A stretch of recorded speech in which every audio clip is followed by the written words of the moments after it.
Chapter 8, Mishnah 5. A person who is Tameh on Erev Pesach and will continue to be Tameh that night cannot be part of a Pesach offering, since he will not be able to eat from it that night. Our Mishnah teaches, however, that a person who is Tameh on Erev Pesach can join in a Pesach offering if his Tumah will be gone by nightfall. We now turn to the words of the Mishnah. A Zav who experienced two emissions immerses himself on the seventh day of his Tumah and becomes Tahor at nightfall.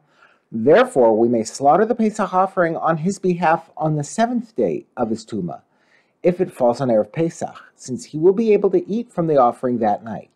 If he experienced three emissions on the same day or on 3 consecutive days, so that in addition to immersing himself on the seventh day, he must also bring Zav offerings on the 8th day before he may eat sacrificial offerings, we may slaughter the Pesach on his behalf on Erev Pesach if it is his 8th day of Tumah.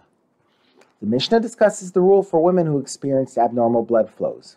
A woman who observes a day corresponding to a day, i.e., she experienced abnormal blood flow for one day, becomes Tahor by immersing herself the next day and waiting until nightfall.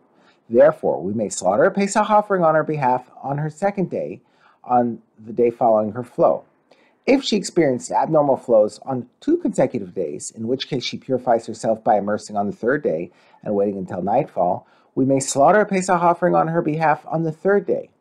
For Zavah, who must observe 7 clean days and then bring offerings on the 8th day, and who is forbidden to eat sacrificial offerings until then, we may slaughter a Pesach offering on her behalf only on Erev Pesach that falls on the 8th day of her Tumah.